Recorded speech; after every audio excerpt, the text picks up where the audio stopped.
Hello, guys. How are y'all doing today? It's your boy, Mr. Transaction Engineer, here to teach you guys how to become financially free through real estate with learning how to do multiple transactions. So today I have our guest, Miss Britt from Law Clerk on Demand, and we're Hey, gonna get into some probate. We're gonna get into a little probate, guys. So D, can you tell us a little bit about yourself? Where you from? yes, absolutely. So first of all, thank you so much for having me. Super excited to be on.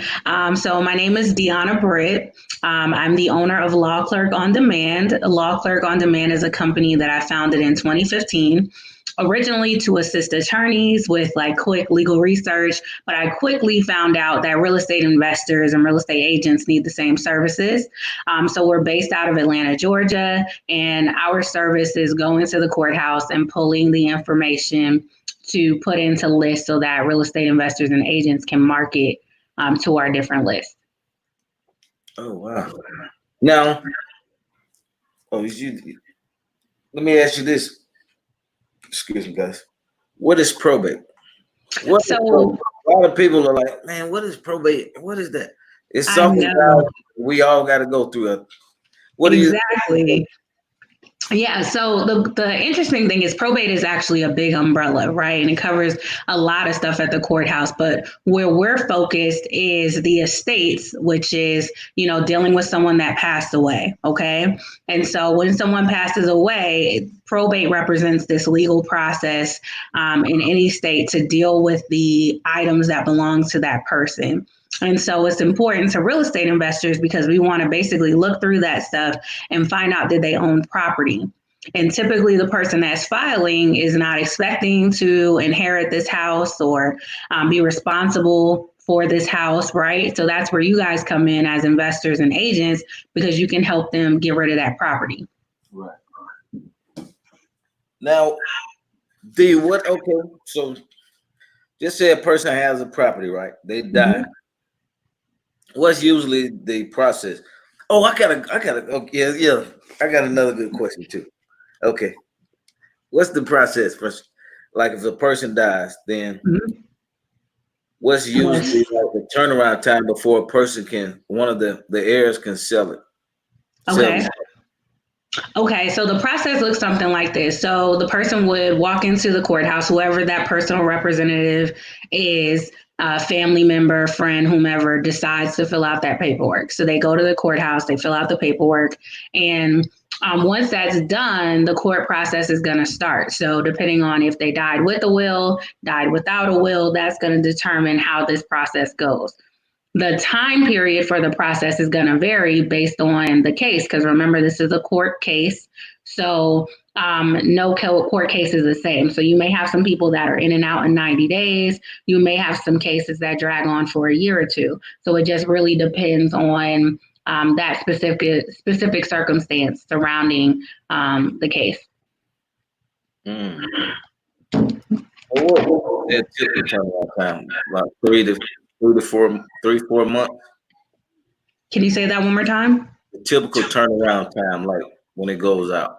Probably three or Yeah, I four mean, months. I think 3 to 4 months is safe. It just really depends on the county and depends on the situation, right? And there's some counties that are, they have a lot more neat process. As I like to say, every county has a personality. So some of them are very organized and they're getting right back to people. Then you have some counties where they're a lot slower, they're backlogged, and things might take a longer time. And then you couple that with the fact that the person may have a complicated case. So these are things that could slow down the probate process, but an ideal situation, possibly done in like 90 days. We've seen that for sure. Yeah. Now, what happens? Let's just say, the probates that I really don't like when I'm working on deals, but I managed to get through some when they have like 4 or 5 different kids or brothers and sisters involved, where Mm-hmm. everybody on the same page. Right. Boy, that ain't easy, boy.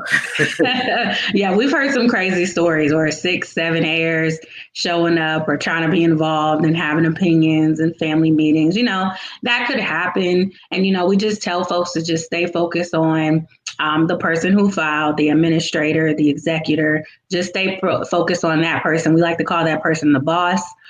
Focus on them. And so now, of course, family dynamics, they may end up, going back and forth about what's going to happen. But the person that's going to sign over and sell that property to you is going to be that administrator, because that's their responsibility. So even if let's say, for example, the administrator wants 70,000 for the house, the other brothers and sisters want 100. But the administrator of the estate says, I'm selling it for 7. Can they just sell it? Yeah, or unless there's some reason like the other family members, and I don't want to get too specific because I don't want anybody to take it and run with it. But there could be other situations where family members are saying, you don't even have the right to be the administrator. You're not the right executor or whatever. So things can happen like that to contest their decision. But in most situations, the person that is the executor or administrator is going to make that decision. But they may be relying on, other family members to agree. If there's someone else who has an interest in the property and they can show that they legally own it, that may cause a conflict where they actually have to go before the court. But these are really extreme circumstances. So it really is just going to depend on the case and what's actually, going on. Guys, if you got any probate questions, put them in the chat. We're going to get to them at the end. Okay, well. So if they actually challenge the estate, then they can kind of stop it in the track.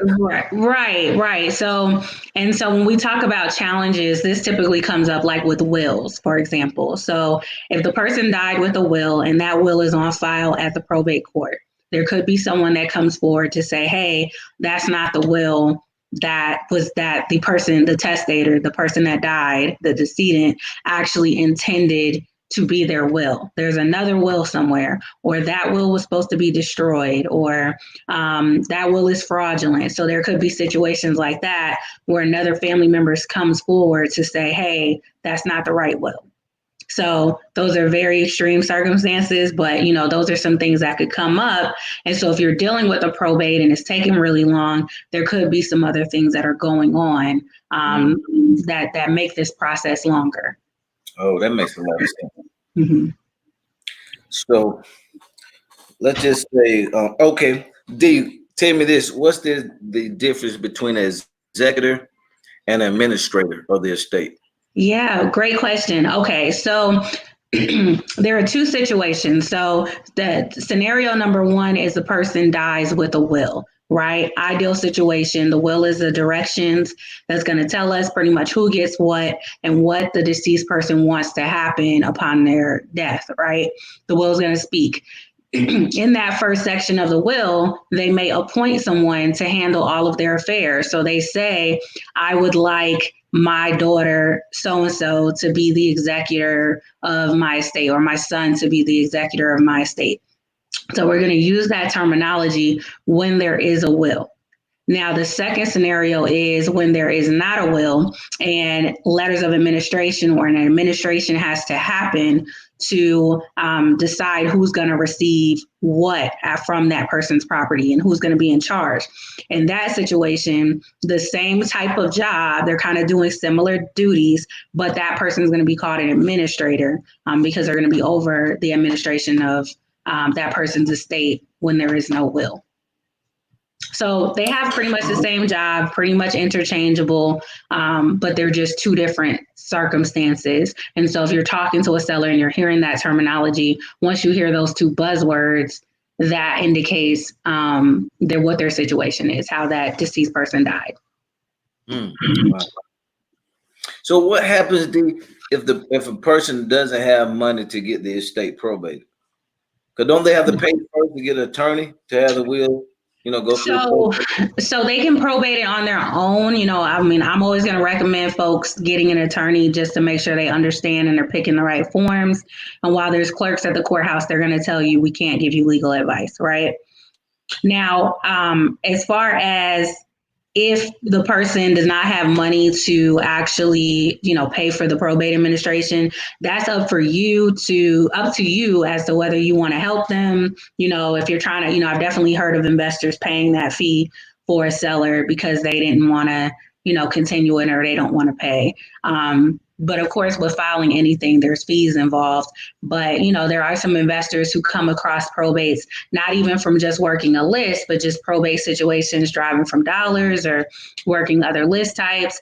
And so knowing this process is going to benefit you all around, and knowing those fees in your county and stuff like that, and being prepared to say, hey, we'll take care of it for you. That could boost your credibility with a seller and keep your deal rolling so that that person doesn't get stuck. Yeah, we've done it a couple of times. Mm-hmm. Yeah, I think that's great. I wonder what happens to the people who can't. Well, I guess they go to foreclosure if they got a loan. But for the people who can't afford to, hire an attorney, what happened with There's folks that'll go down there and there are folks that'll go down there and just do their paperwork on their own for sure. We've seen that.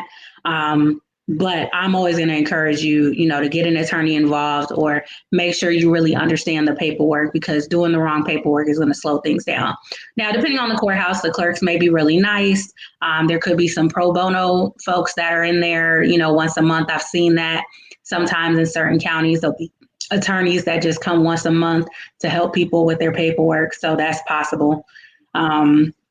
Pro bono means like free, there's no charge, right? And so they're just doing that as a community service. So that could be an option as well. That's very, very helpful. I wonder what happened. I guess those probably the ones that I see. Yeah, I see end up going to foreclosure with a mortgage. Sometimes we catch them, some of them before they go to probate. But I know we had a good one in Atlanta a couple months back. They never got the will. They never did anything with the property. It wasn't in nobody's name, so then nobody had the power to sell it. They never went through the probate process, and they had a foreclosure sale date in a couple of days. So there's nothing we can really do with it because they have to sell the property. Right. They waited till the last minute and lost it. Yeah. So a little bit about your services. Oh, I got a question, D. Let's see. You got any questions, guys? Put it in the chat. Okay. Do you solely operate in Atlanta? Yes, we are primarily in Georgia. We have done some special cases where we've done services out of state. We kind of put that on hold this month. If you're from May 2020, we put that on hold right now just due to everything that's going on. We hope to resume that really soon. So if you're in a different state, just reach out to us. We're on social media under Law Clerk on Demand on everything. So just send us a DM so that you're on our radar and get on our email list, because once we resume pulling lists for other states, we want to make sure that you're notified. But right now we're focused on Georgia because we can speak to those courts. Okay, let's see what we got. What's up, guys? How you doing? Family first. If the person has no members. Okay, Clay said, what if a person has no family members? So we've seen that. We've seen that before, and then another person may come forward, I don't want to be too specific, but we've seen where another person that doesn't appear to be related has come forward to try to move this probate forward. Or an attorney, may come forward or something like that. So it just depends on the circumstances, and it depends on who's coming forward to actually see if they are appropriate to move forward with this administration or with probating this will. But we've definitely seen files where there's like literally one name, this person has passed away, there's no other family members. And so that may move a little bit faster, or it may get stuck and be abandoned in the system. So yeah. So if a property is free and clear, right, no mortgage, and they don't have any family members, I wonder what happens to the house. If the property is free and clear and there's no family members. Say that again. If the house is free, if the house is free and clear, right, no mortgage on it, and they don't have any family members, nobody to come get the house. I guess it just sit there. Oh, the county probably taking it. for tax. Yeah, I was about to say if there's some other way that it gets condemned or whatever, that may happen. I mean, I'm sure there's a family member somewhere. It's just maybe a very, very distant family member that lives, never ever talk to this person. There's an heir somewhere, but the question is that heir going to care enough to get involved with this property? And that we won't know. But I think you are making a good point too, that if it's so far back in taxes, or it's receiving too many code violations or something like that, that could be a way that that property is lost as well. Now I thought I seen it all day, but I got a friend. Oh my God, man. Check this out. So her brother, okay, it's my friend wife, right? Mm-hmm. It's his wife property. Well, the brother died, so nobody went and probate the estate. The sister went and had the will. She went and probate the estate and said that the guy didn't have any children. What she lied because he got a daughter, which is my friend wife. So she went, had the house probated to her name, went and got a loan on the house for $50,000 or $60,000. Mm. And so the my friend wife went over to the house one day and to pick up some mail, and she seen some people living in there because the sister was just supposed to stay in the house. See, daughter didn't know she was supposed to go get the house probated and all that stuff. She didn't know, but the sister went and got the will, did the whole probate thing, not a will, I'm sorry. She went and did the whole probate process, went and got the house and refinanced and pulled out $60,000, man. Oh my gosh, that's crazy. So now the daughter came back in the picture. She's fighting with the courts. She fighting with the mortgage company and the auntie who did that. I was like, wow. That's horrible. And we've seen some crazy paperwork, and I don't remember all the titles right now because sometimes, paperwork has to be created, but she may try to come back and, fight that letter, the letters that were issued and fight that and say that she was the wrong person or whatever. We've seen some pretty messy situations. That's rare. That's unfortunate that it went that far. But that's what I'm saying with that statement. No family members. There is a family member somewhere. It's just a matter of finding them. And so sometimes investors will say, "Well, I can't find any heirs. Nobody living," and I'm like, you have to keep looking. That's like a skip tracing process problem, right? Or like a, research problem, but you can't just say, okay, I'm tired. There's no family members because there's someone somewhere. You want to be careful with that. Okay. The guy said when you resume, will you pull, how you pronounce it? Tahoga County. We've never done Ohio.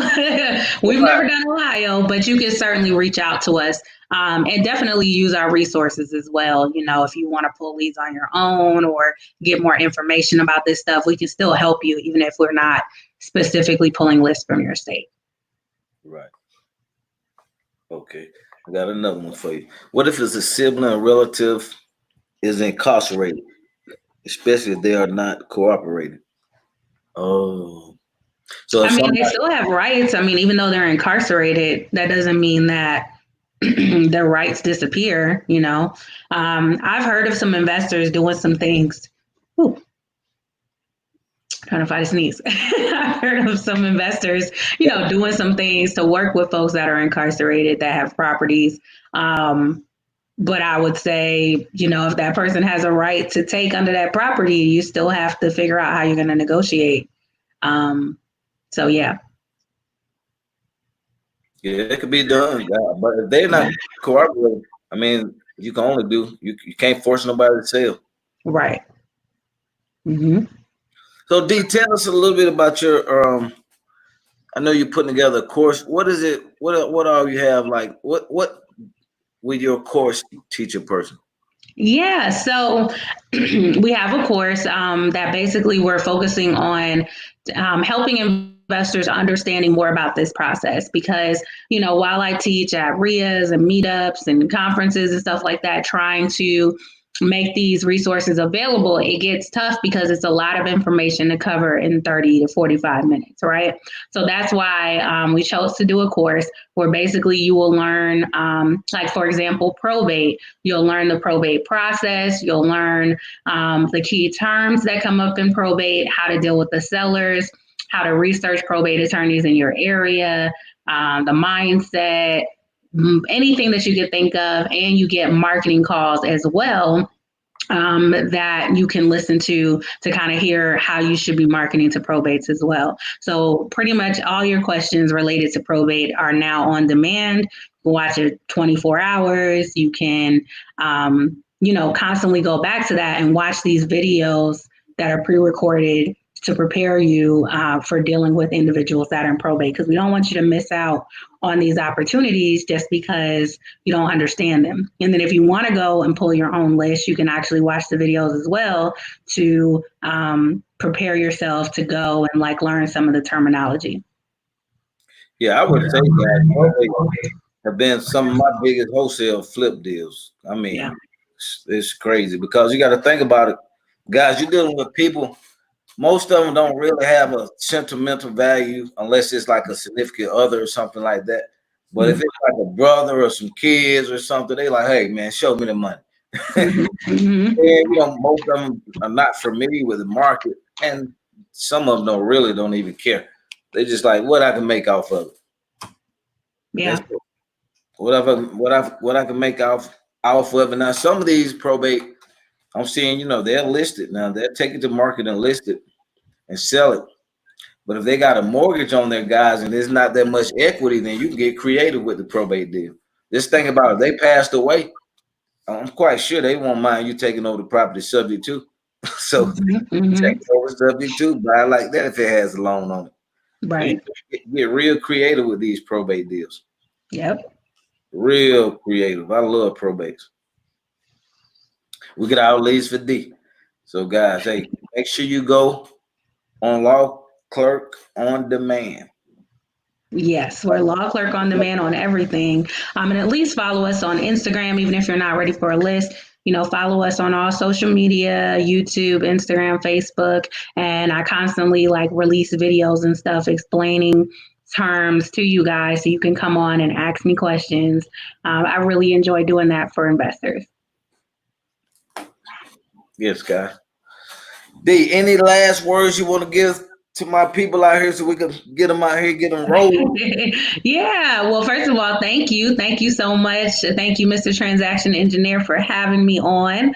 Honored to be on here with you guys. Thank you guys for tuning in, and just, tap in with me, whether it's on Instagram, whether it's on YouTube, whatever. I'd love to hear more of your questions and work with you. So whether you're in Georgia and you need a list, reach out to us. Or if you just want more questions, you just have questions and you want more support, take advantage of the course, take advantage of our YouTube videos, anything that we have going on to support you in your investment journey. Oh, hold on. That look like somebody may be ready for the course. Let me see. Let me see if you ready to make some money. I don't see it on here though, but I just saw it pop up on YouTube. The question is, so in your course, you teach us exactly how to pull the list at the county offices? Yes. Yes, Bernard. You can actually get this course and take action to make a lot of money, man. A lot of money, and go to these off counties, these off markets where everybody's not running to. Yes. Man, come on, man. You deals. Owner financing all day. Yep. But you got to be creative, guys. Yeah, we did it to just help you guys out. If we're not in your area, you can just get the course, learn about it, and, give it a shot yourself. And it's good if you're new, you can start off, use the course, and then eventually, you can leverage services if you're not able to get a list or something like that. Yeah. So, guys, go out there and take action. Follow Deanna Britt at Law Clerk on Demand on all channels, guys. And we're going to have her back on here next week because she also does landlord leads. Yes. So she's going to be back on here next week. D, when do you think? The same time or what? Yeah, we probably could do the same time. Okay. So we'll see you guys next Tuesday at 12 p.m. And we're going to talk about landlord leads, guys. This is a very Absolutely. valuable source. Very valuable source. God bless you guys. Keep going out there and taking action, guys. And remember, you're only one deal away from a paradigm shift. Stay blessed.